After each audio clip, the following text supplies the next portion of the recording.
할렐루야, 김양일 목사입니다. 오늘 5분 설교는 그러므로 깨어있으라 라는 주제로 말씀을 전합니다. 점점 어두워가는 종말의 때를 바라보며 우리 교회 성도들이 주님 보시기에 합당한 믿음으로 성숙되어 천국을 소유한 자처럼 감사함으로 깨어 기도하는 모습을 그리며 말씀을 증거합니다. 주님께서 충성되고 지혜 있는 종이 되어 주인에게 그 집 사람들을 맡아 때를 따라 양식을 나눠줄 자가 누구뇨 하시며, 주인이 올 때 그 종의 이렇게 하는 것을 보면 그 종이 복이 있으리로다 하는 말씀에 순종하여 양식을 나눠드리는 종이 되려 합니다. 성경은 때를 따라 양식을 나눠주는 종의 사역은 예수 그리스도의 재림에 대하여 성경에서 계시하고 증거하는 진리의 말씀을 온전히 믿고 종말의 때에 이 세상에 다시 오시는 주님을 소망 중에 기다리는 신앙인으로 양육하라는 것입니다. 주님께서 승천하시기 바로 전에 이렇게 말씀하셨습니다. 너희는 마음에 근심하지 말라. 하나님을 믿으니 또 나를 믿으라. 내 아버지 집에 거할 곳이 많도다. 그렇지 않으면 너에게 일렀으리라.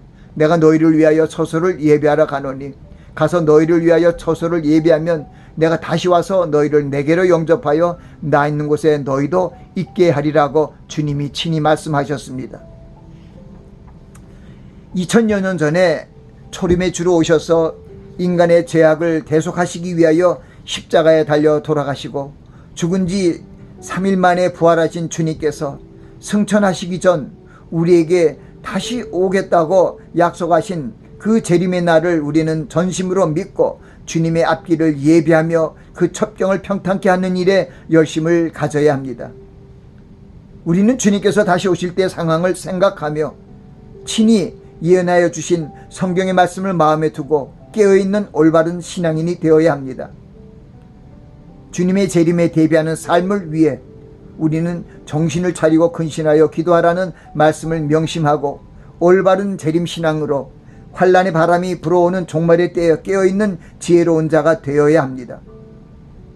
예수님께서 깨어있으라고 말씀하신 이유를 열 처녀의 비유를 통해 알려주셨습니다. 신랑이 더디움으로 열 처녀들이 다 졸며 잠들었지만 밤중에 신랑이로다 맞으러 나오라 소리가 나며 신랑이 왔습니다.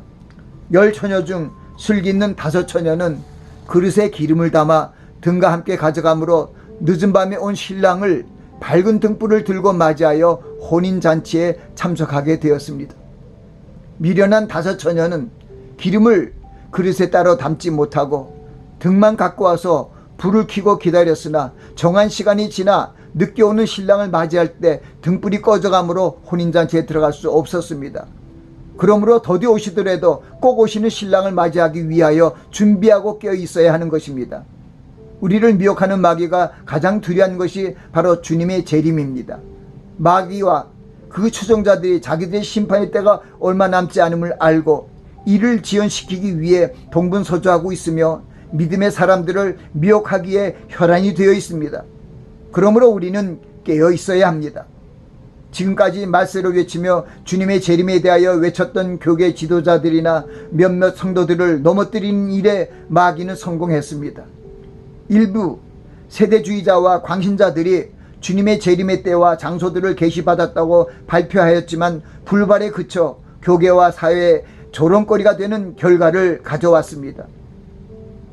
지구촌에 발생하는 큰 재난의 모습들을 보면서도 종말을 향한 경고의 메시지를 전파하지 못하고 전전긍긍하며 눈치를 보는 목사가 많아졌고 강단에서 재림 대망에 대한 설교가 없어지고 종말에 대한 연구도 사라지게 되었으니 마귀가 승리감에 취해 있을 것입니다. 그러므로 우리는 주님의 말씀을 붙들고 종말의 세대에 임해야 합니다. 즉 주님께서 오시는 그날과 그 시를 알 수 없지만 주님이 예언하신 종말의 때의 현상이 일어나는 것을 보면 지금의 때가 종말의 지말임을 알 수 있습니다. 그러므로 그리스도의 복음이 온 천하에 전파되면 세상 끝이 온다는 복음적인 종말론을 믿고 주님이 오실 때까지 세상을 이기는 믿음으로 기다리며 깨어 있어야 합니다.